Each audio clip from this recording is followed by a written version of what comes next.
the Community and Economic Development Director for the city, and I'm the staff for the Greenfield Redevelopment Authority. And we're here tonight to receive a presentation on the First National Bank. You know, over the last couple of years, the city has been working to try to find a resolution for that. We did some structural analysis of it with architects about 2 years ago, how time flies. And then the concept of it being a cultural space has been floated, clearly was in the town's master plan. And so we're trying to take a look at the feasibility of that concept.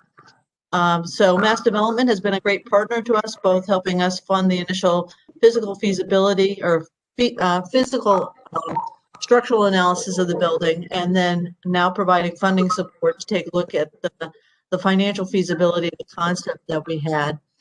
They engaged Fine Point Associates, Peg Berenger, who has been working with us for, feels like forever now, Peg, but it's probably been about 9 months.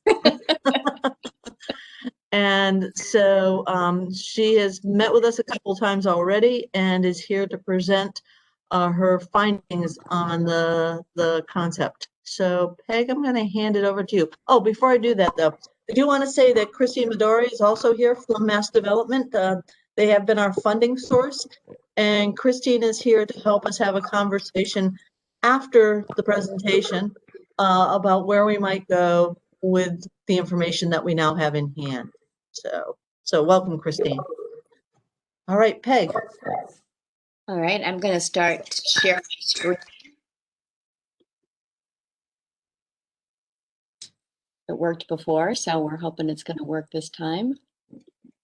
Okay.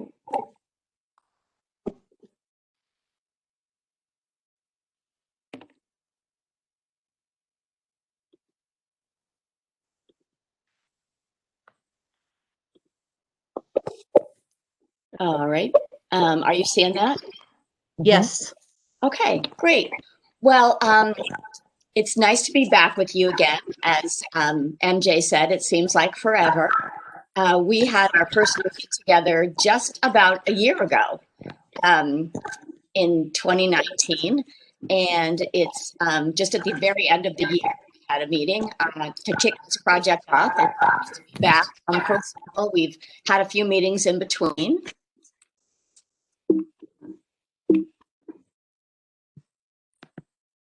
And a lot of people have contributed to this project, so I just wanted to acknowledge that.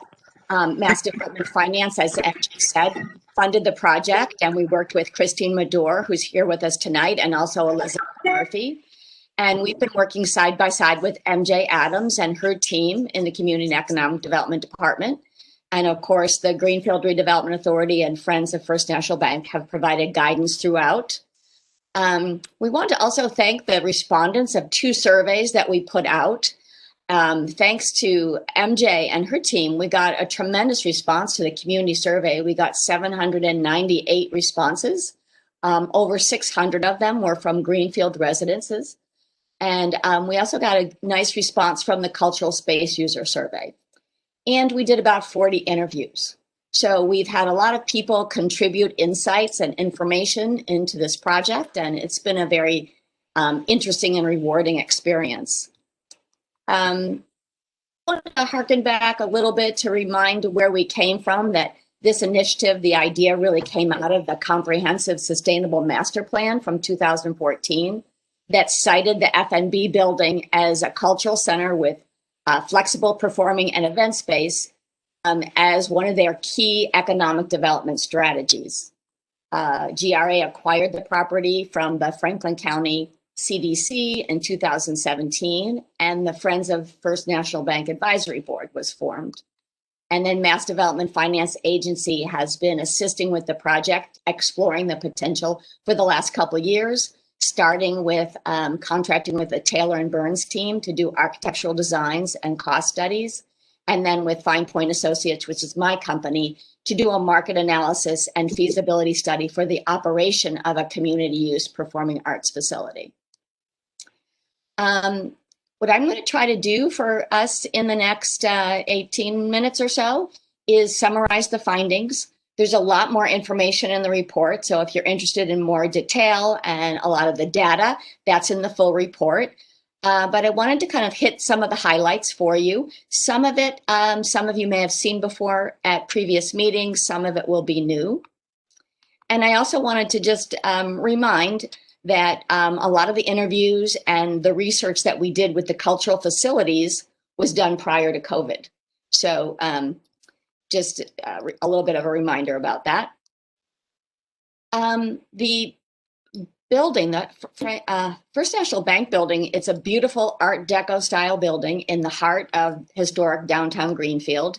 And it really has the potential to be a stunning facility with, you know, the large windows and soaring ceilings, an interesting mezzanine. But it's been functionally abandoned since the 1970s, and the renovation cost is quite high, $4 to $4.6 million. And that would be just to get the ground floor space operational, not the basement. And the additional cost of renovating the historic facade may be another $1.7 million. It's strategically located near the Olive Street parking garage, which is a big plus. It does have some challenges regarding access for the loading of sets and equipment and customers, both in the front door and the rear, that would have to be resolved. One of the things that we did at the beginning was look at 7 similar facilities, 7 community use cultural arts facilities. We looked at how they were staffed and operated and funded, and that was a really useful research experience. These are the listing of the 7 facilities that we looked at. We got a lot of good information out of that, but some of the key findings were that none of the facilities operate self-sufficiently. They all depend on some amount of grants and donations as well as earned revenue. The median number of staff they have is 2.5 to operate the facility, and the median number of actively used days is 99. So they are primarily using the space on weekends. And this was really helpful in us to look at the projected operating expenses for a potential F&B facility and also a potential organizational structure. We also did research on specific issues around a facility being operated by a 501c3 nonprofit organization. And that gave us a lot of good information, which is in the report. But the thing that I thought was, you know, really interesting that I thought I would highlight today is how the IRS looks at commercial theaters versus nonprofit theaters. And commercial theaters choose shows with the greatest mass audience appeal. They set ticket prices to cover the costs and return a profit, and they run shows as long as they can fill the seats. A 501c3 theater, as the type proposed by with the F&B project, really have a social mission, and they serve the community more broadly. They foster the development of new and original works. They provide opportunities for new talent, and they offer educational programming. And it helps to reinforce the tax-exempt nature of these organizations if some of the events are free. So there's really a different nature to a commercial theater versus a 501c3 theater. We did a market analysis, and like any market analysis, we looked at supply and demand. So we looked at supply first and the competitive environment that a new F&B facility would be entering. And we found that there were 61 performing spaces within 40 minutes of downtown Greenfield. The distinguishing features of the proposed F&B facility was first that it was going to be fully open for use by arts groups and outside artists. So there was a lot of other facilities that were primarily used for the owner's use, including schools. So they prioritized their own events and events for their activities and weren't fully open. So F&B was going to be fully open. F&B would have an open floor plan with flexible seating, so versus a fixed seating or auditorium style seating. And the size would be somewhere in the category of 75 to 199 seats.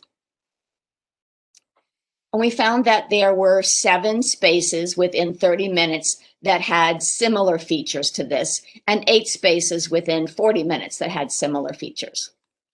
These are the list of spaces that are similar to the proposed F&B facility, including the Hawks and Reed Performing Arts Center that's existing in downtown Greenfield. Also included here is the Pushkin, which is only occasionally used for performance space, but we did include it in this list. There's other facilities inside the 40 minutes that don't have the flexible seating, but have fixed seating. And so those are listed here. So there are several that fall into the category of 75 to 199 seats, but these are auditorium or fixed seating. And then there's also a few like the Shea that fall into the 200 to 499 seats category. We interviewed 15 of the existing performing arts facilities, and we asked them several questions. But one of the questions that I thought I'd share with you tonight is, do you have difficulty finding users or renters for your space? And about 40% of those representatives said yes. And several of them just said, outright, just yes, it's a struggle, we have a hard time. And some of them said, well, it's not hard to find people that want to use our space, but it's hard to find people that can fill our space or that can pay the price of our space. So that was their qualifiers. About 33% said no or not now.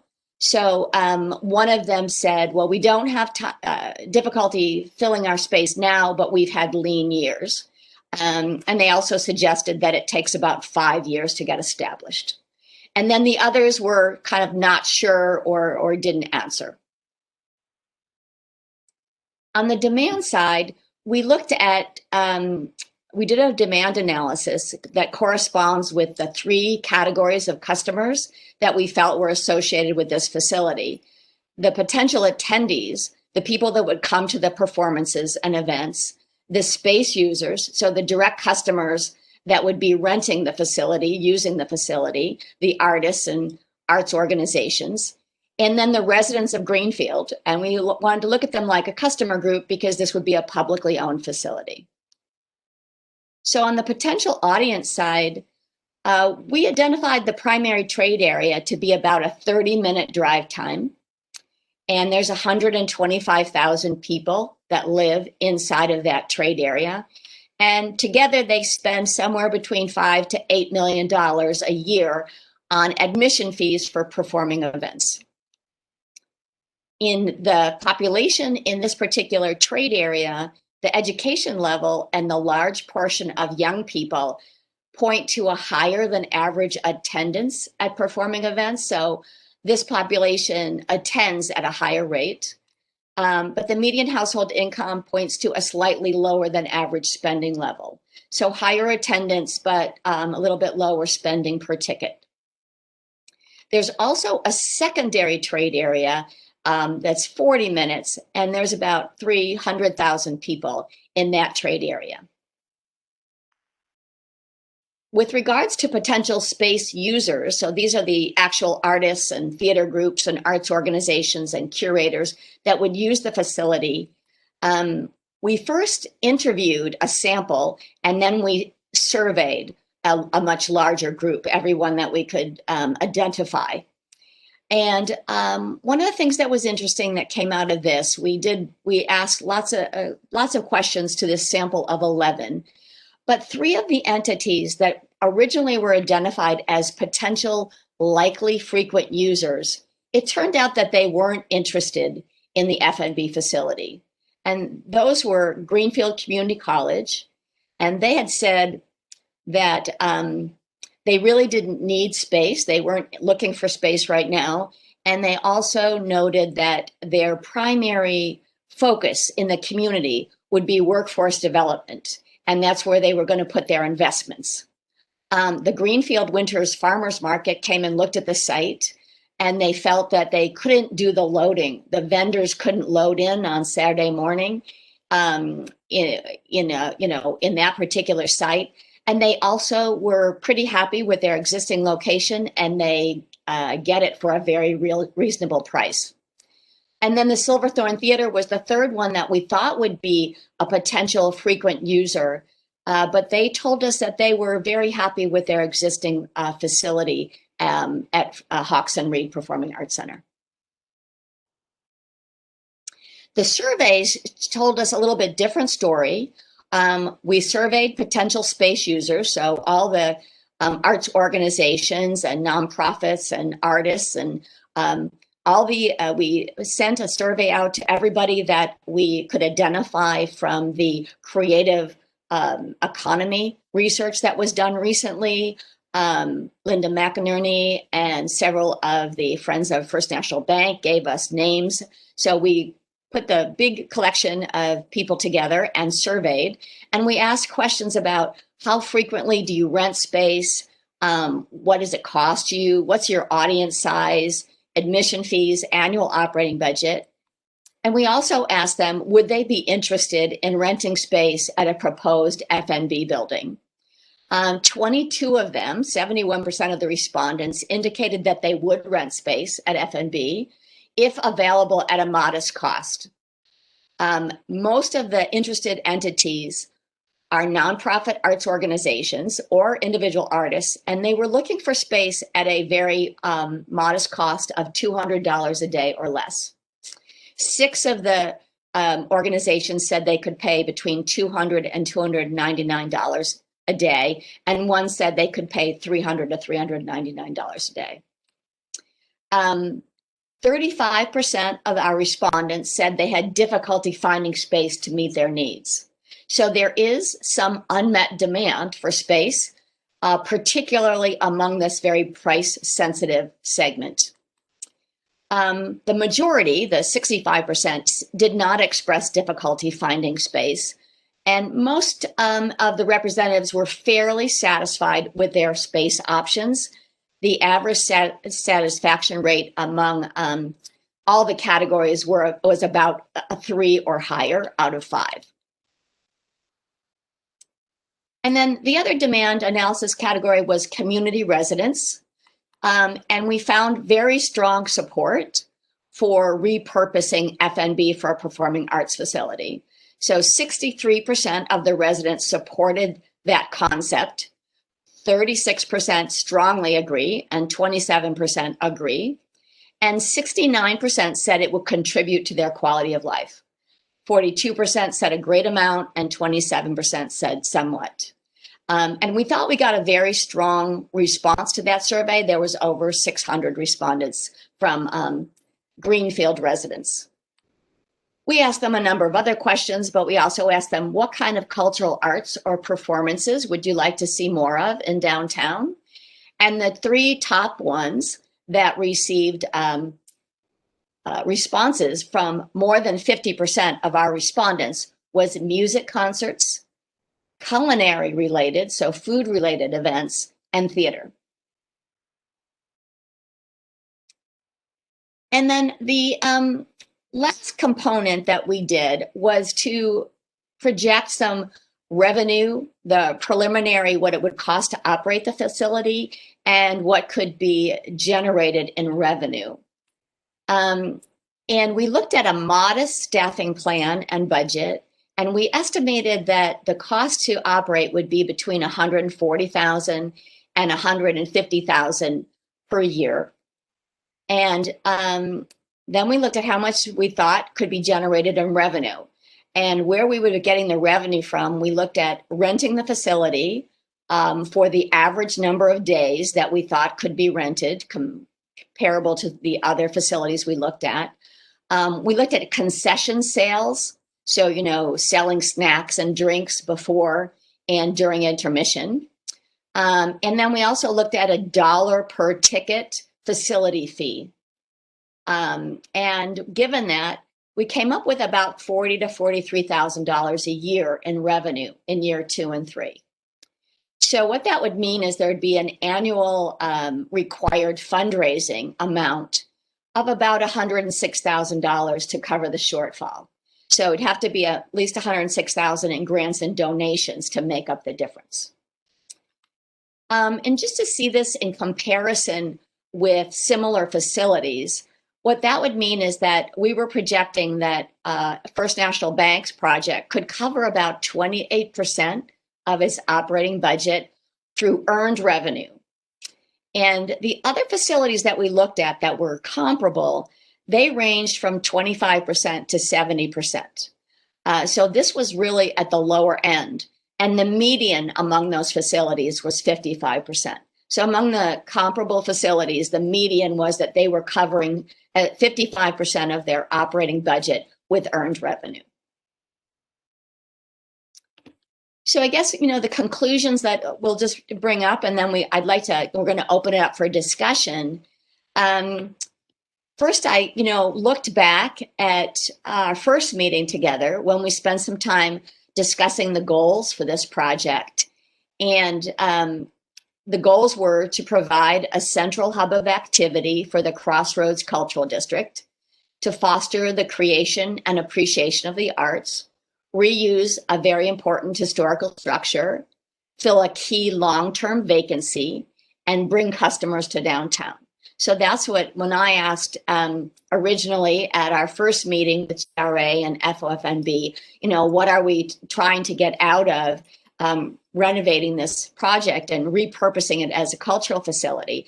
Those were the goals. And I think that the cultural performing arts facility would certainly achieve these goals. So that is a conclusion. Another conclusion, though, is that the cost of redevelopment is quite high. That, $4 to $5 million of renovation cost is significant. The other consideration here is that operation would require annual fundraising in addition to earned revenue. So as we just talked about, there would have to be fundraising done each year to cover the shortfall. And I remembered back from our original meeting, and several representatives were using the term revenue neutral, and deeming that as highly desirable for this project. So this would be not a revenue neutral enterprise in that it wouldn't be self-sufficient. If annual fundraising, if you could foresee doing annual fundraising and meeting that gap of a bit over $100,000 a year, then it would be feasible, but it would not be self-sufficient. I think the other concern that has come out of this is that a FNB cultural facility could negatively impact Hawks and Reed, which is an existing performing arts facility in downtown already. I think that it might be possible to develop the FNB facility to fit a different niche and entertainment style, but some of the same space users would be potential customers for both facilities. And one of the things that we asked in the survey of potential space users, we asked them where they currently rent space now. And a significant percentage of the cultural space users say that they do rent from Hawks and Reed. So there is a concern that a new facility could negatively impact Hawks and Reed.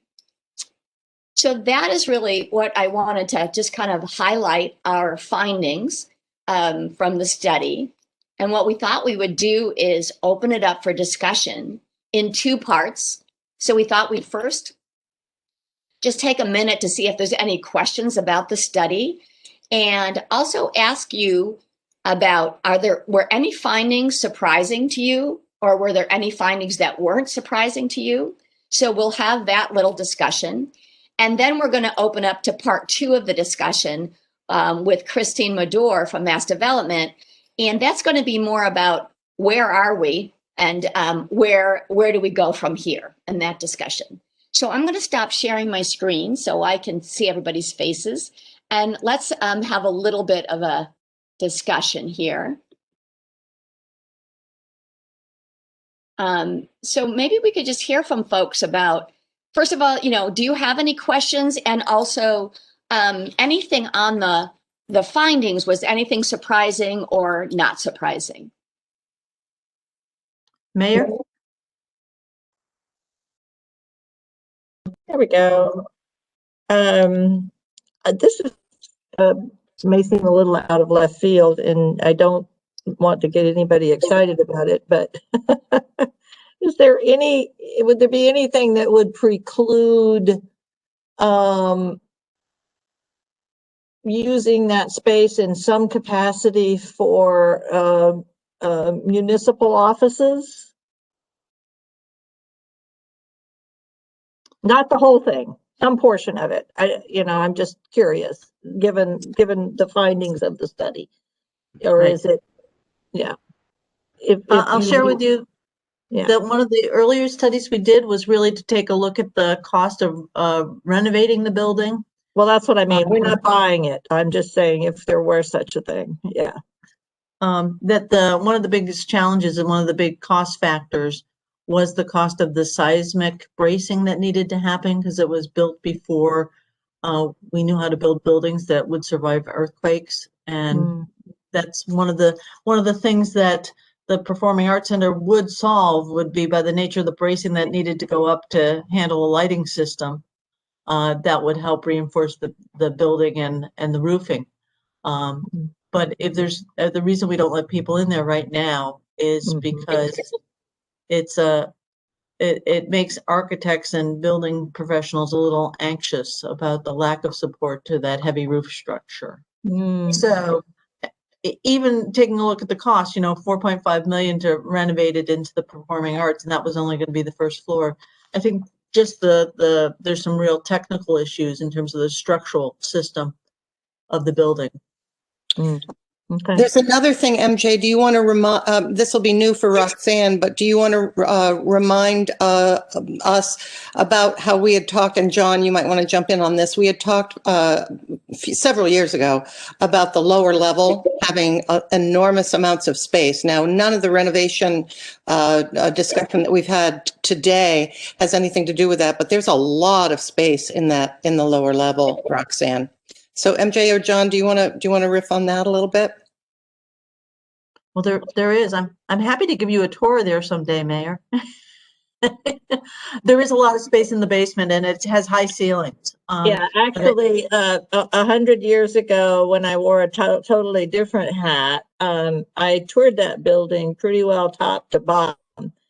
I certainly, if I ever needed it, I would want to go in there with my hard hat on and take the tour. But I do have a pretty good memory of at least the type and amount of space that's in the lower level. Yeah.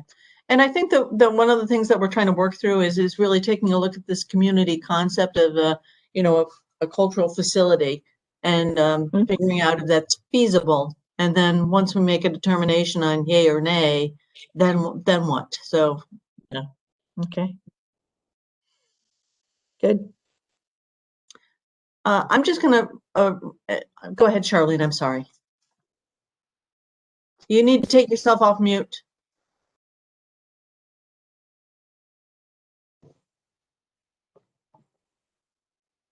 I was just going to add that there certainly was enough space for quite a few offices in the downstairs space.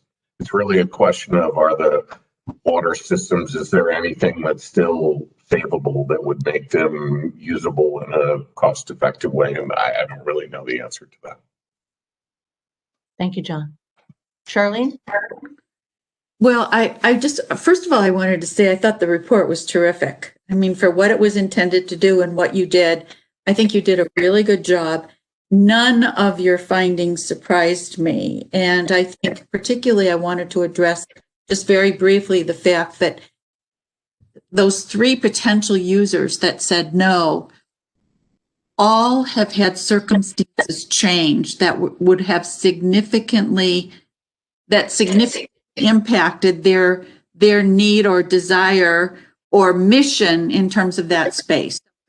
It may have surprised you more than some of us because we live here and we all know what happened. But I think the things that really what jumped out at me is that to make this project feasible, we have to get a lot more creative.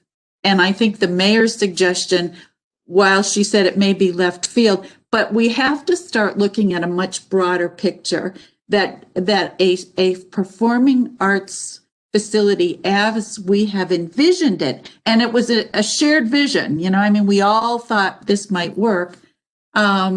it's not going to work. And we need something much more creative and something that grabs a market or an audience in a different way than what's already being offered. And, I read the report, and that I don't have the answers, but that's where I think we need to go. Not that we can't include a theater in what we want to do, but we have to look at a much broader, I think, range of options and come up with something a lot more creative. Mm-hmm. Thank you, Charlene.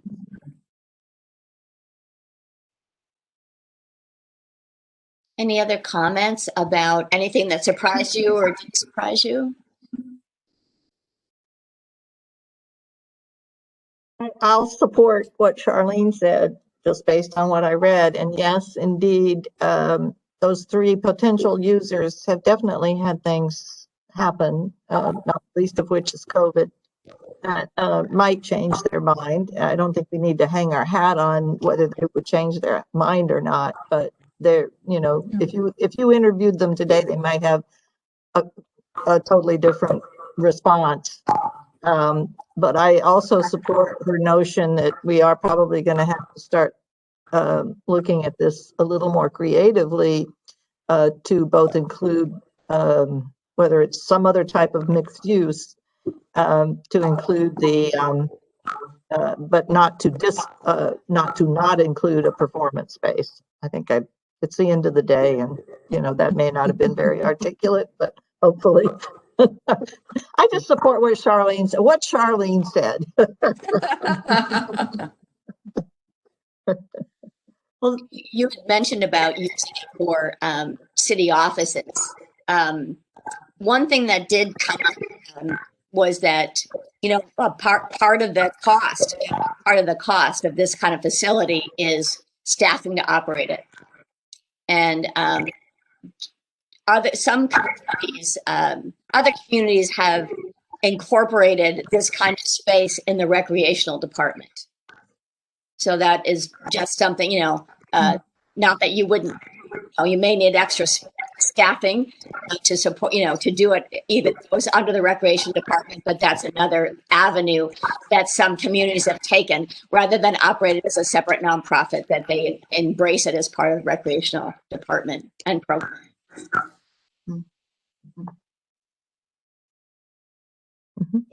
John? Yes, John. I'm sorry. I think I would say I wasn't surprised by what I heard, and operational expenses are certainly a challenge. But I think we have to break this into two parts, because it's the redevelopment monies that are really at issue here. Everything we're talking about in terms of potential users comes after 4.7, 4.9, whatever those numbers are. There was an earmark in the budget, and understandably, we know what happened. But, I think until you can have a realistic talk about how you're going to fund the extensive work that needs to be done to turn it into a structurally sound building, I almost feel like we're a little cart before the horse here. You certainly have to develop a building with an idea of what you want to use it for. But flex space is fairly all-encompassing. It means big open space with a lot of temporary things you can move in and out. That's what it means. So I guess the question that when I looked at their report, I thought, yep, okay, I understand that. But my issue is that until we can get to the point where we have a plan for the fundraising or grants or help from the state or some combination of all of those things, I don't know how realistic it is to delve too deeply into what the creative endeavor would be. Let's make sure we can clear the first hurdle before we get too far down the road. That's what I would say. I think that's a really good point. And maybe, one thing we can take out of the study of the performing arts facility is it couldn't bear any debt. So you don't have any, you're not going to be able to cover any of your capital costs with a loan that you then could pay off. But I'll play a devil's advocate here, something to maybe think about, like the mayor said, this is a left hand, or what did you say, left field kind of thing. But to your point, John, maybe it's worth some discussion about, given the pretty enormous cost of renovating that building, do you have to keep all of it? Or could there be a way of keeping the historic facade, the front of the building, something that's important and significant to the community, but tearing down the rest of it and putting something entirely different behind it? Because a lot of the cost is renovating what's there. So I don't know if that's something that you've thought about before, or have you ever seen where communities have done that? They have restored part of the facility, and I don't know if that's something that you want to entertain. But it might be worth thinking about how much you would save, because people did, when in the cost of this research and some of the research we were doing, we were talking about this. People would say, well, you could build a brand new building for a lot less than that. So it's kind of like it's just something to think about, I guess. Oh, As long as it's not a fire station or a library. Here. any So this- All I would say to that is my understanding of the National Historic Foundation is that they're primarily interested in the facade, in the outward facing portion of the building. There certainly are a number of examples where a facade was renovated in a historically accurate way, but what's behind it has nothing at all to do with what's in front of it other than to help be a structural support. So I think everybody thinks the vibe of the interior, particularly the first floor, is very dramatic. Yeah. And but be a lot more dramatic if people could actually be inside. So I think that's an idea that's probably worth considering. Was there ever, I know the 4.5 for the, or whatever it was, for renovation, and the 1 point something for the facade, but is it included in that 4.5? Is that making it structurally sound per what MJ said? So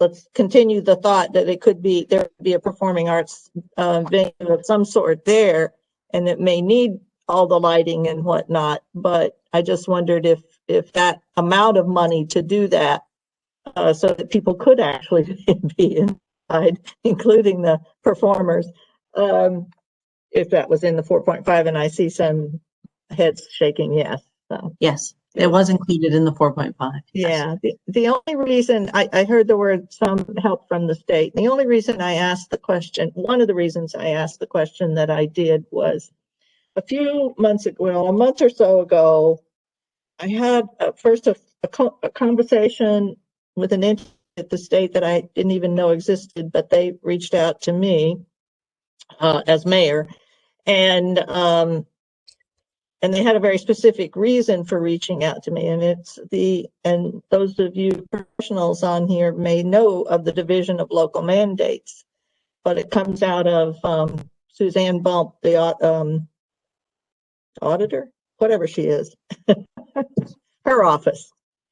And their interest is in spending more money in Western Massachusetts, which, and so they had me fill out a survey, a very broad ranging survey of how I might prioritize funding to support municipal projects.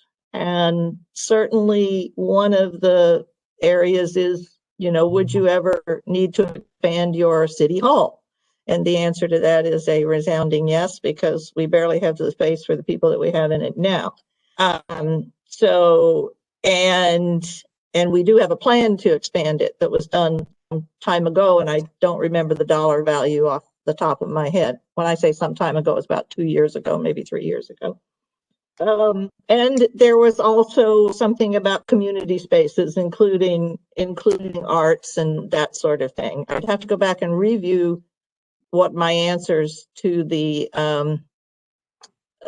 questions were, but, and I haven't heard from them since I submitted my survey, but they're Western Mass and the type of thing we're talking about here is on the radar of the state in a more open and creative way than I had ever known. We usually go to the obvious places to do this. So people from mass development who are on here, if they are, may know what I'm talking about. And I don't know where they're going to land with that, but I have done that. So I just, once I wanted to see this report just to see how you came up with what you came up with.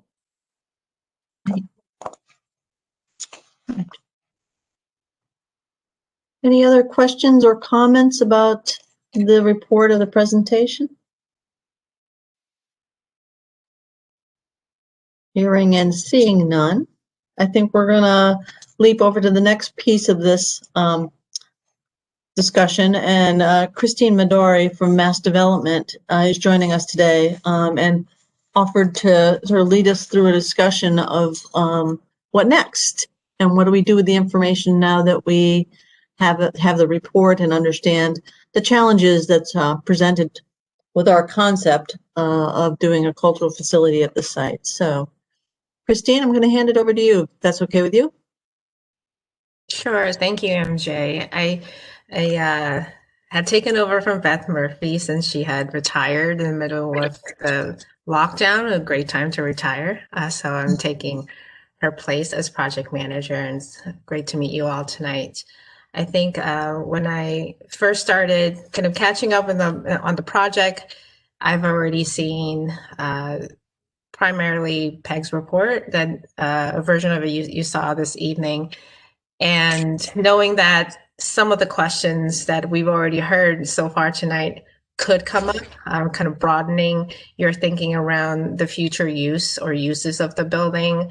MJ and Peg and myself decided that maybe we could help you start doing some of that thinking tonight, rather than trying to identify the next step of what to do with the building. And so in line with that, I don't have any answers as mass development, but I do want to encourage you to maybe start shifting your thinking, less focused on the particular use, but more about the real estate asset that you already have in front of you. We already talked about potentially preserving the facade, perhaps bring it up to code so that any kind of use could go in there. And thirdly, follow the same path of completely renovating it for to be determined use. So I think a good first question to think of now is to maybe think about some of the threats that the building is facing in the near term. So if no further investments are made for the building, what are some of the threats that you see could happen to the building itself, say within the next year or 2 years? On either a smaller or larger level. Say again, John? Structural failure on either a small or a larger level, whether it's minor, additional spalling from the ceiling, or, if it becomes more serious. I would say from what I've read and from what I've seen, the roof seems to be one of the primary areas of concern. It is not weather tight. There are still areas where weather gets in. So I would say my primary concern would be the roof and further degradation of its architectural integrity.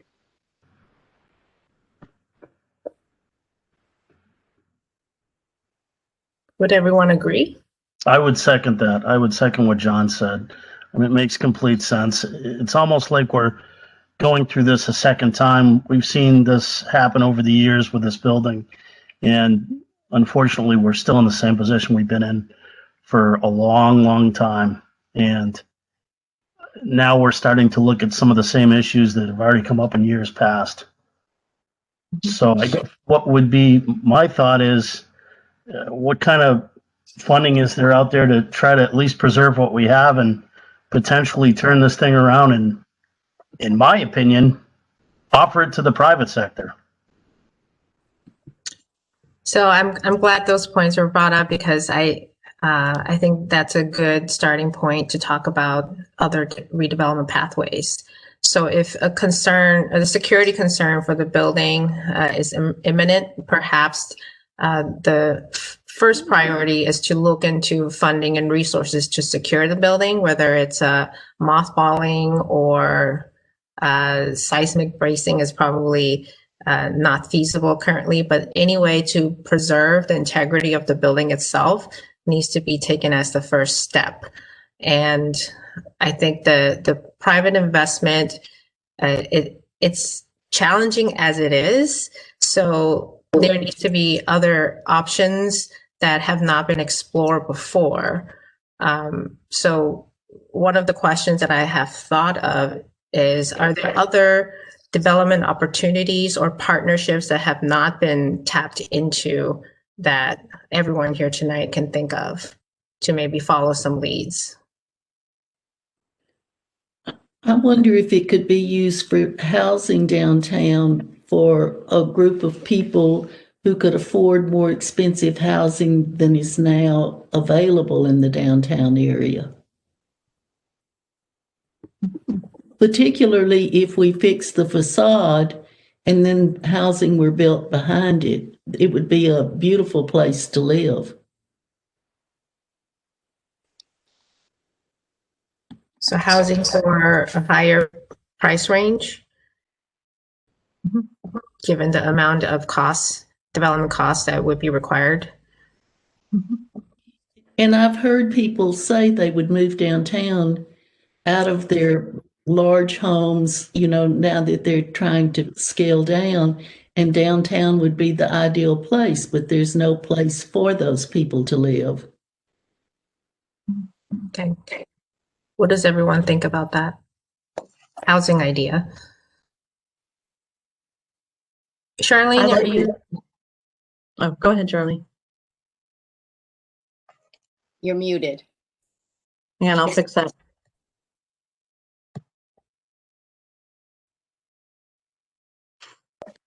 All right, I keep having to unmute myself. All right, Jean, I just wondered if you had an idea of what the rent range is that you're talking about? I would say it should be a condo development, sell the place to the people that want to live there. Oh, so it would be a purchase, yeah, okay. Yeah. All right. I was thinking you meant rental. No. Okay, thank you. I think if you're talking about a public-private partnership, that hasn't been explored very much so far. No. I do think, if you are talking about that, then, sorry, I think it kind of does drive you back towards uses, because depending on the use, you're going to have a private partner who may have no interest at all in keeping anything behind the facade. So if it's all going to come down anyway, then getting money to fix the roof sustain the roof may or may not be a good idea. So I think the minute you get into sort of P3 kind of solutions, then it's really a full reset where you're going back to addressing the kind of thing that Jean is bringing up. I actually happen to agree with Jean, but that's mostly from anecdotal evidence. There are no real studies that show that. And I would think we would need things like that if we were going to proceed responsibly.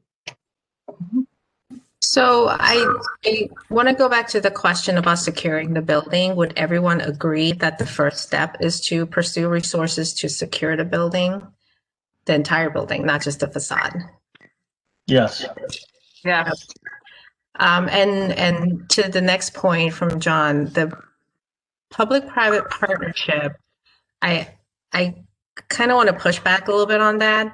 I think it's up to this body, the GRA, to position yourself in the driver's seat through a request for proposals process, and you have the ability to really outline and be very clear on the development goals through that RFP process.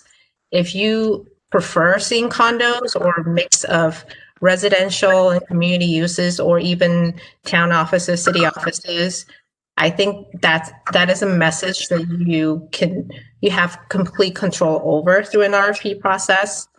There are other different pathways you can also take. You can start with an RFQ. You can maybe put a broad call out for qualifications for development teams that can take on a challenging project like this, and whittle it down to just a few teams that can fully respond to an RFP according to your community's wishes. So I think you can take the driver's seat on public-private partnership formation instead of just this idea of we're going to put it out and see how the market responds. So having a redevelopment authority puts you in a really good position to initiate a process like that. But I think there's a lot more dialogue that needs to happen to talk about some of your goals that may have shifted in light of this study, and which is why one of the questions that I had listed for this part of the presentation, the discussion, is the community goals that Peg had brought up in the beginning. I think there are a couple of them that are directly tied to the asset, to the building itself, but others are more relevant to broadly your community goals. So do you want to fill this vacancy for particular use, or you just want to fill the vacancy? And the other one, I have to look back.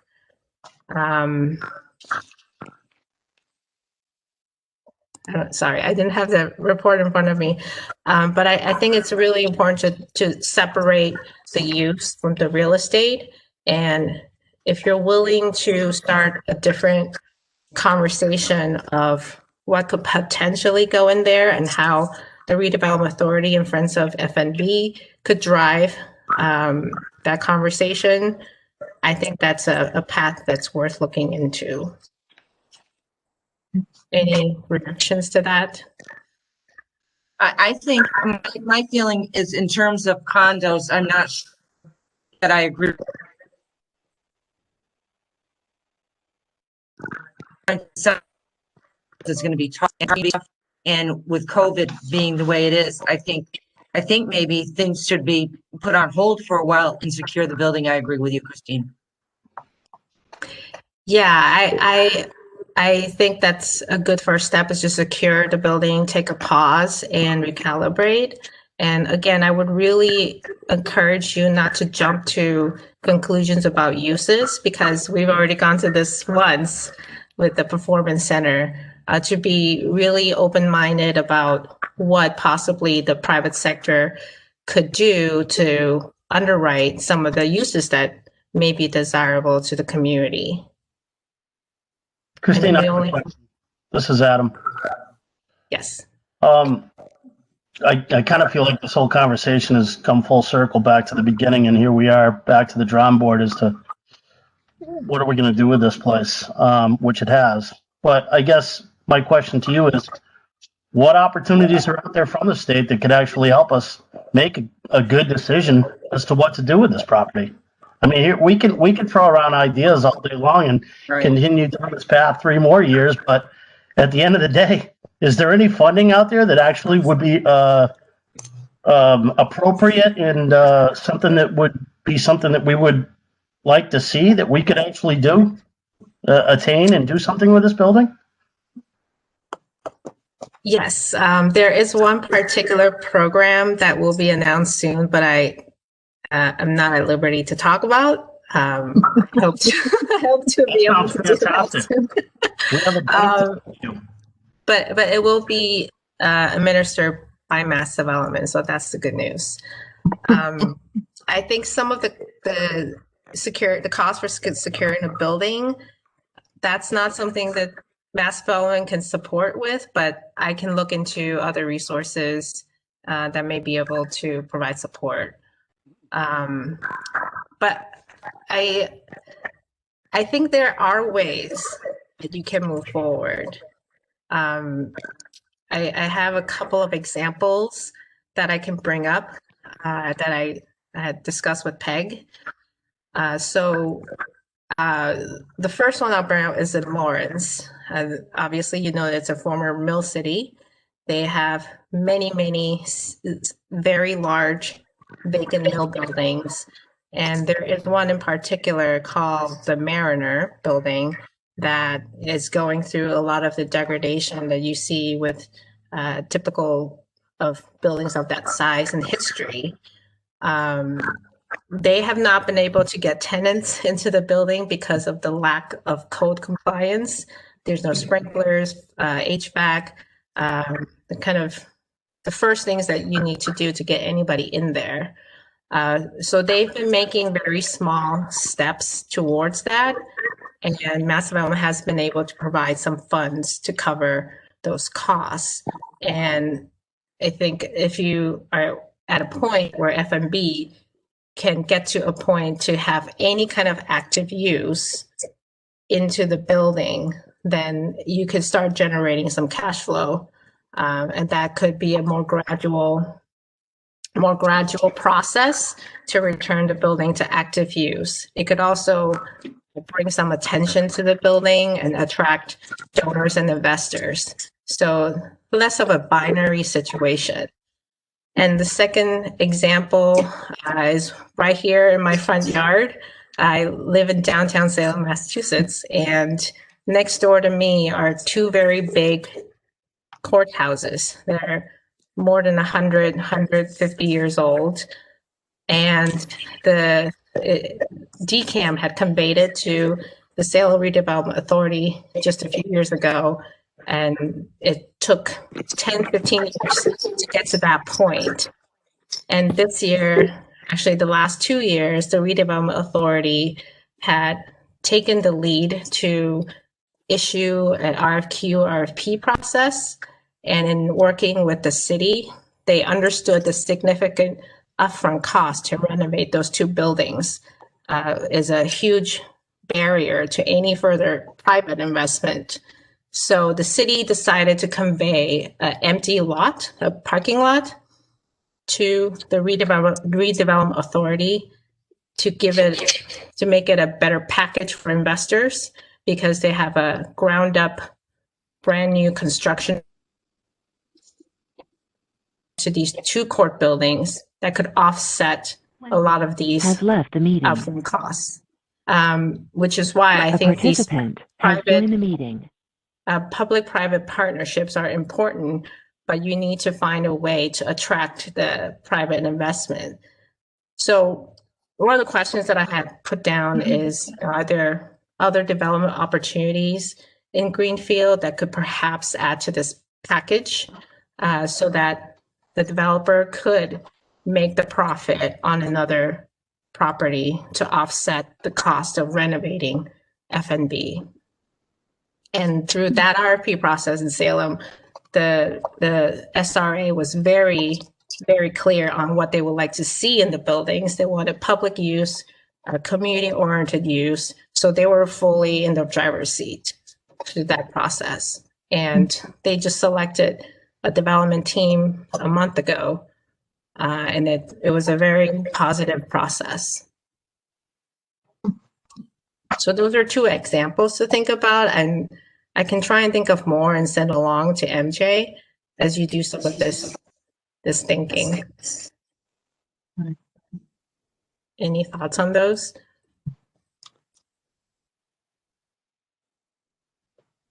Well, one of the things that we've seen, I'm sorry, Adam, did you want to talk?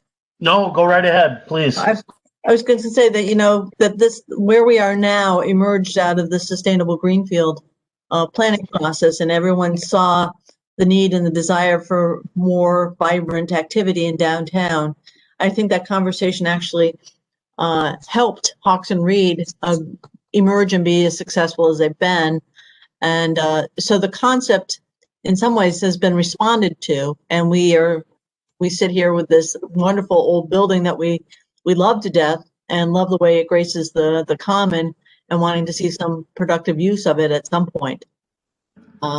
So it does feel like we've come around, full circle again, that we all agree. But what we have this time around that we didn't have last time around when we started the conversation was this emerging and energetic arts performance activity that's really happening right in our downtown. And the question is, that we should pat ourselves on the back that this very active conversation about what we were to hope for First National Bank, I think gave a lot of energy and juice to what we've become and what we're continuing to become.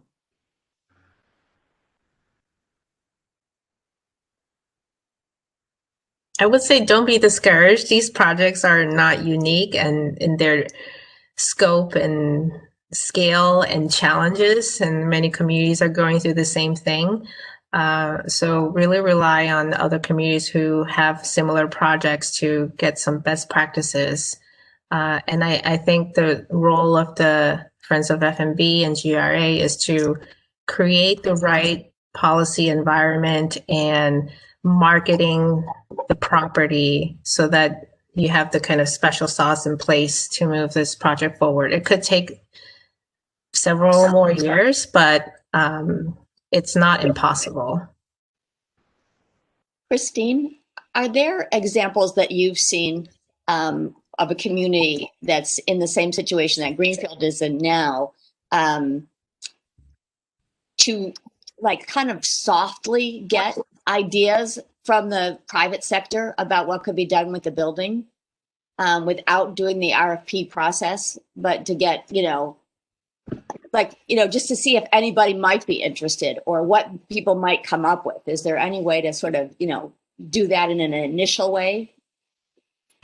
Yeah, there's always the pop-up ideas. I think given the condition of the building, that's more difficult. That's why I had used the example of Lawrence to maybe gradually take steps towards putting any kind of activity in the building. So it could be like a one-day open-air artist market or something temporary or seasonal to get some activity in the building. I think for Holyoke, another example, they have a vacant armory where the interior had completely collapsed and their kind of drilling space, army drill space had also collapsed. So they ended up demolishing the entire back of it. And then it's kind of a hollow building with a shell that still has a very beautiful facade. And they are looking to do outdoor, it's not really indoor, but it's also not really outdoor because they're still building. They were looking to do some kind of farmer's market, but obviously it does not have the same loading challenges that this building has. But I think finding a way to bring life and activity to the building could be positive steps to move forward with more ideas for the building. And oftentimes you have these activities happen and maybe someone locally or regionally comes to the event and they see the building. It's kind of a way to show the space and they might get ideas and you start to generate some buzz around it. But again, it requires costs to get the building up to code compliance for any kind of occupancy, whether temporary or permanent. Is there a cost estimate for that? For just Yeah, so I talked to my colleague. I think the first thing that she noticed was the size of the building. Given the size and against the cost of putting in HVAC and sprinklers to just get it ready for occupancy, it just wasn't worthwhile. That cost is much more significant than the space. So to occupy the space temporarily. So that's a challenge. So I think maybe that shouldn't be the priority. The priority should be securing the building so that you have an intact property to consider future uses for. But again, when you do have some ideas and you have the cost to get some activity into it, I think that's a bridge that the community can cross. when you get there. Do we have any money left at all, or has it all disappeared? It's all disappeared. No, you have some money. Okay. Is there enough to the building? Yes, I think we've got, yeah, the roof issue we need to take care of. We're going to be cleaning it up. I don't think it had a new roof about 10 years ago. So it's one little corner. There's one little corner that needs to be addressed. So I don't think that's a big cost, but we should go ahead and get that done. So as long as there's not an earthquake, we'll. And if there is one, it'll save a lot of money on demolition. On demolition. The seismic piece is that that's the big unknown. Right. Yeah. And Christine, we actually had, even though it was inactive, we actually had some local arts people. One of them is on this call who actually used the building with the building, I think was Frankenstein. Linda, you want to describe what you did with that, just so Christine? Yeah, that was about 7 years ago, Christine. I and my theater company commissioned a piece in which the First National Bank was the star of the show. And through bribery and coercion, I was able to allow audiences in. And we had I think we did it for 3 weekends, sold out performances of a new adaptation of Mary Shelley's Frankenstein. And in the closing night of the show, the then mayor of Greenfield, I invited him to a little roundtable conversation with the audience that night. And we brought the players to the table. And those 6 or 7 years ago, we were promised that that building was going to get renovated that year. But it was a kind of an exciting moment because it brought a lot of people into the building. It brought some attention to the building, and it was a sort of out of the box way to get in the box. Yeah. Yeah, I'm not familiar with the condition of the building exactly, but is it just not safe to be inside currently? Well, what it is because it was when it was stabilized, whatever that was 10 years ago, there was some stripping of the insides of the walls. And so there are small bits of concrete dust and the occasional little chunk that will come from the ceiling down. So I've been in the building billions of times and I've never felt my life was in danger, but you can get clobbered by a little piece of concrete. Probably not what anybody would ever say is the right environment for inviting the public into the building, though. Right. So maybe you need to get inside. I think you need to have a hard hat. Hard hat or a waiver. Yeah, exactly. Right. But for now, I think these ideas could be revisited to bring some attention to the building. Yeah. So I think what I'd suggest is that we sleep on this until the new year, and then we reconvene and sort of, share our thoughts about where we see us going with this. It seems like we've sort of been locked into this concept, and we're hearing that the concept, as we had envisioned it, is going to be, doesn't seem to fly financially. So what next? And I think that there's been a lot of ideas that have been floating around in anticipation that the idea that we had, the cultural facility, might not work. So what then? So I think that we'll put it on our agenda first thing in the new year and talk with you some more, Christine, and anxiously awaiting to see this new soon to be announced resource that might be coming from Mass Development that could be of assistance as we work through this process. Well, it's all, I will put a plug in for if anybody wants to write their legislators to make sure the economic development bond bill passes before the end of the year. That money is tied up in that bond bill. So we need that bill to pass. Okay, so heard. And we shall follow up on that.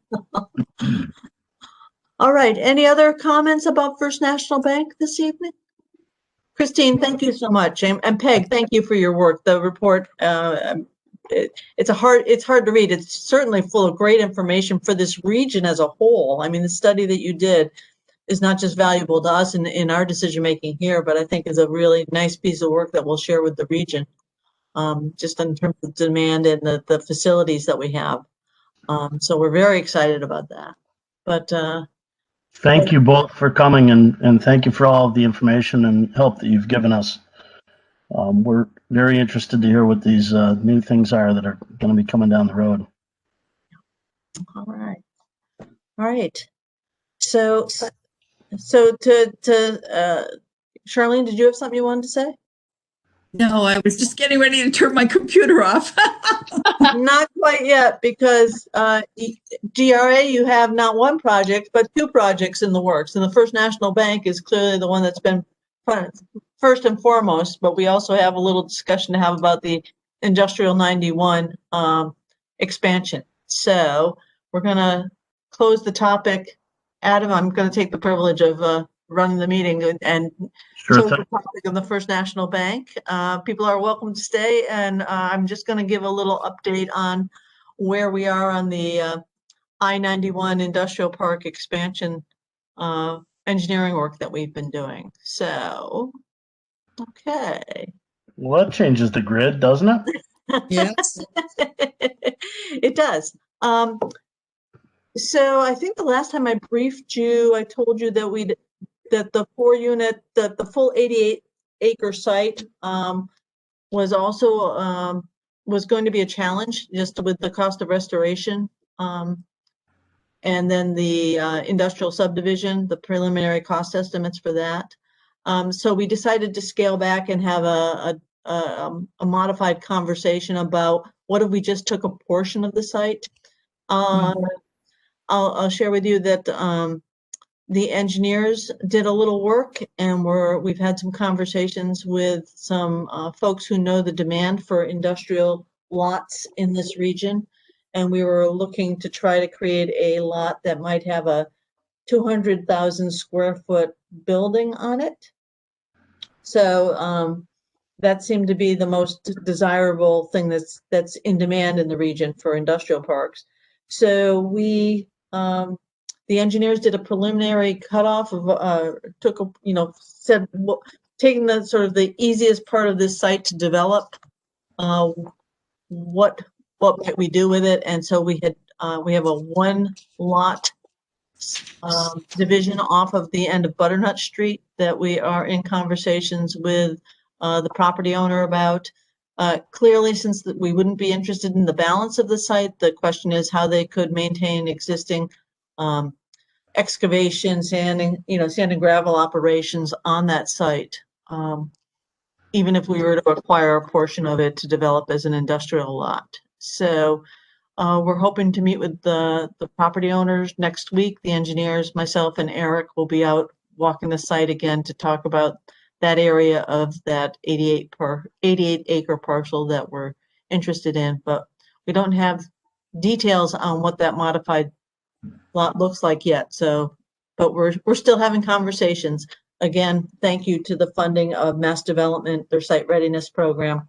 Not Christine Medora, it's a different division in Mass Development, but they've been a great partner, a great state partner in terms of helping us think through some of the things we're looking to plan for and implementing Greenfield.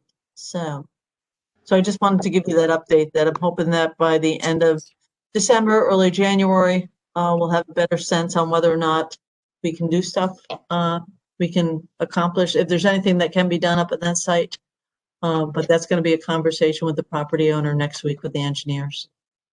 Hey, MJ, who did we reach out to find out what exactly there is for demand out there? Because I mean that's really what I keep coming full circle. You know, I've been up in the industrial park for years now, and I've also seen lots sit for years. I've seen other lots not turn over. I know what the restrictions are up there because I deal with it every day. Right. Who are we talking to figure out what this demand is and who it potentially could be? Very specifically, I'm talking to West Mass Development, Jeff Daly.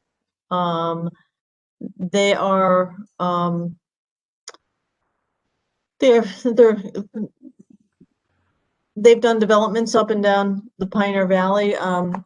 Actually, the conversation started with Eric Nelson a number of years ago, who felt like there was a great opportunity. Eric used to work for West Mass Development. And so we picked up and started talking with his successor, Jeff Daly. And you know, we've been encouraged. The state clearly makes the point that they need more space in industrial lots. I also think, Adam, that the Silvio Conti Industrial Park, that road, the site challenges on that in terms of the wetlands and the ledge, Sure. which is one of the reasons that we're doing the due diligence on the engineering on the other side of the street before we go ahead and make a decision to move forward on this. That area has some constraints, and I think that's the issue. It truly does. And two of the other very big constraints are, one is we don't have the ability to have anything but Verizon DSL up there. So we don't have, unless you want to pay for it yourself. I believe Pierce Brothers just paid for Comcast to come in. Very expensive. We also do not have the ability to have gas. They won't go over Route 2. So we're still dealing with all that red tape that we've been dealing with for 100 years, which makes us much more unappealing if you're looking at even, say, Montague. So those are just some of the things that, I mean, I know we talked about this back when we were talking about several lots up there at Mackin Space. And now I know we've considered scaling back significantly. You know, at the end of the day, I'd like to know what kind of money we're going to sink into something and what we're going to get back from it. That's all. Mm-hmm. A very good question, Adam. Very good questions. Yeah, that's really it. So I don't know if anyone else has anything else they want to chime in or throw into that, but those are just kind of my initial thoughts. So. Yeah, I'll share with you that the uses that they see demand for is really warehousing space, and because of its location on, you know, the 91 Route 2 intersection, it's seen as highly desirable for warehousing. Well, it'd be fabulous if Amazon wanted to come and put a ginormous warehouse right here at the crossroads of Route 2 and 91, and we could reap the benefits of a nice little tax incentive, but I don't know. That would be perfect, but that would be COVID world perfect.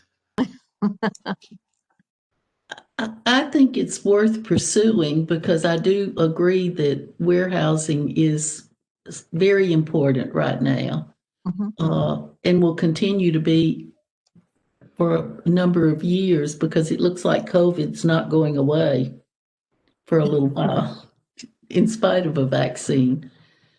So I don't feel discouraged like Adam does. I kind of think that the other land was not conducive to people buying it. Yeah. So, Well, and could I just add that, I mean, and I don't mean to sound pie in the sky, but I think one of the lessons that most of us already knew, but we've learned again from COVID, is that we have to bring more manufacturing back to this country. And from what Biden is saying, I think that there are going to be programs. So communities that have land available, you know, it's not going to be tomorrow, but I have always believed that manufacturing is where we need to go. And I think that anything that we can do as an organization to get land ready here is a really good thing. Warehousing, I'm not saying not to do warehousing, but I think there will be other opportunities coming. Well, shovel ready seems to be the key now. That's right. I mean, It always was. There's no housing, there's no place to put anything, and if we had stuff that was ready, yeah, I think that we're on the verge of being a really up and coming community. If we could just swing toward the up and coming instead of going into the, oh no, we can't afford that bit. Right, right. I'm with you, Jean. Yeah. Yeah. And I have to say, I liked your idea of housing for the theater building. I mean, it's going to disappoint some people, but I think I don't know that I think COVID is preventing those kinds of things from happening. I think it's the opposite. Houses are selling and people want to move into towns and people are moving out of the city. So I think it may be a great time for us to do that. I mean, I know that's a different discussion, but I just wanted to put in my 2 cents. Right. And I have had lots of conversations with people with money who have wished desperately for housing downtown that is not the pits, and there's a garage right beside it. It's a perfect place and they can walk to dinner, et cetera, et cetera. So I think if you kept the facade and tore off the rest of it, you could get a lot of apartments in there. Mhm. Or tear down the whole thing and have a lot. I don't know. Yes. Are we allowed to tear it down? Yes, from what Adam said, except for the facade, he said yes. Said yes to what? Able to tear down everything but the facade. But the facade. I mean, that's what he said. He said that the National Park Service, right, that oversees the historic districts and the historic things. I thought that what what John Lent said was that we would be able to do that as long as we preserve the facade, they don't care. But maybe that's something to verify. But Well, I think that's what people are most in love with, and what they remember of what the bank used to look like in the 1970s, which it does not look. I mean, the skeleton is there, but none of that glory is there. No, it's not. It's not at all what they would want on the inside of a home or a business or anything. It's all been stripped of all the glory, except for the high ceiling. And I agree with you, Jean. I mean, I have many friends who have bought condos, moved out of big homes into condos, either in Greenfield or now in South Deerfield. Mm-hmm. Many of them are very disappointed and would love to be in something more upscale and more in town. So I think there's a terrific market for that. Well, as you know, I'm sitting here in this rented apartment waiting for something to come on the market.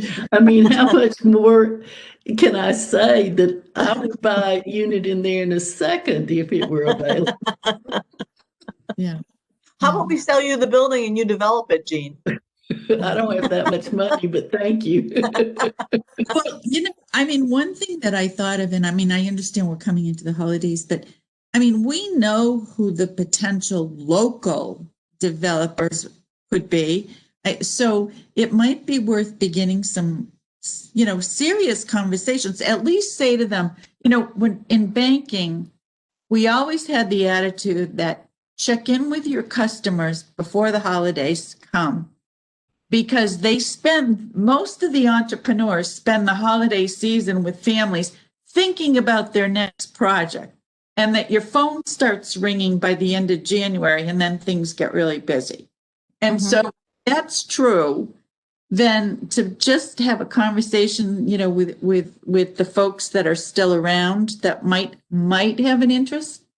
I mean, it's the beginning. I don't mean to make that list exclusive, but it's a place to start and get people, because you got to throw it out and let them have time to really think about it as well. Mm-hmm. Well, and I'll share with you that there's one of the city councilors has actually sent a letter off to Apple to see if they wanted the building for an Apple store, and there was this question about when is it appropriate to start contacting people or responding to people who are interested in other things. And to me, the GRA owns the building. I think I don't think any of us were surprised by the report that came out tonight that what we had conceptualized and we're moving towards was going to be very challenging to financially make work. So then what? And so I have 3 people who I'm sure I'll be in touch with in the next couple of days, because they said, let me know where you guys are going, and there's interest in doing something else with the building. You know, the documents that I have about the structural integrity of the building are a public document, you know, and I could share those with anyone who's interested in it. You know, but the question is, who do we reach out to? You know, I've wanted to call our neighbors on either side of the building, actually on all 3 sides of the building, and say, hey, you know, what we were looking at doesn't look like it's going to fly. Just want to let you know that we're going to be moving forward and thinking about what we could do with the building. Do you have any interest in being part of that conversation, or doing something with it yourself? I mean, Well, the nice thing is, go ahead. Is the press still on the line, on with us? I don't know, but I think Proceed as if they are. Okay, yes, okay. Well, I just wondered, is Mark still in town? Mark Zacchio? Yeah, Yes, he is. all right. I mean, not that he's the only one, but I just didn't know. I mean, I'm kind of out of the loop these days. And MJ, I don't understand why, if there are 2 potential traffic lanes in front of the bank, why the one closest to the bank can't become a loading and unloading zone, and the one that's next to the median, instead of there being 2 light cycles, there could be 3 light cycles, and the person in that lane next to the median could turn right, left, or go straight. And we would have an unloading zone then for the building. I don't think it should be parking, but we could have a loading and unloading zone. And the mayor said that at our last meeting, and was very, I mean, she was the one that put that idea out. No, she told me we couldn't do it. I put it out at the last meeting, and she said absolutely not. But I don't see why it can't be. I thought she said, No. No? As a loading zone? But she said that we I'm absolutely getting old, I guess. Yeah. But I thought she could be approached again by someone else. Yeah. Because the light cycle could be for 3 ways, you know, the Bank Road, Federal Street, and then the Main Street traffic. Yeah. That light in the center of town is the death of me. I mean, there's not a day that goes by that I don't hear a comment about it. Well, and it would be good for all the businesses around there to be able to load and unload. That would be a plus for everybody. That's right. Not just for us. Well, good potential. Good Okay. thing to think about and go forward with, hopefully. Yes. All right. So that's where we are with the industrial park and our sort of follow-up. Meeting in early January, should we schedule a time so that we can, after we've had a good long winter's night's sleep on all this information, we can come back fresh? Sure. And I hope you heard from Mass Development, if you heard from Christine's tone, is that they're very interested in continuing to work with us to figure out what to do with the property. You know, one of the things she said to me that sort of stuck in my mind was that most people, when these developments happen and there are cultural facilities, usually the entity that's doing it is already operating some sort of arts or cultural organization, and then they're looking for a piece of real estate. And then we came at it the other way around. We had a piece of real estate and a great idea and tried to put them together. And I've said this repeatedly, is that I do think the energy that we expressed in the community conversation about the First National Bank and the desire for that really has supported some creative stuff happening in the downtown that might have happened anyways, but I think has been advanced by our enthusiastic support of it. So, and I think it's unfair for us to drive Hawks and Reed out of business, I think that's not the point of what we're trying to do, that we have to support them, not hurt them, Right. in my humble opinion. Yeah, and I think, the conversation has been, and we focused on not wanting to in any ways undermine their success, but to try to find something that would complement and accelerate the energy in the downtown. And I think that might have been a challenge before, clearly with the performing venues right now, they're struggling and even Right. more complicated now than it has been, but. And we can't do anything that would hurt the movie theater either. I mean, it's now at a different place. True. All Okay. right. So we had tabled the approval of the minutes. Do we want to circle around and take a look at those and do the approval? So Yes, has everyone had a chance to look at the minutes? I did. Yeah. All I right, make a this- motion to approve the minutes. Second. All those in favor? Aye. okay. Looks Sounds like good. they Thank do you. it. This might have been the longest meeting we've had in a couple of years. I know. All right, well, it was nice to see everyone and hear everyone's voice.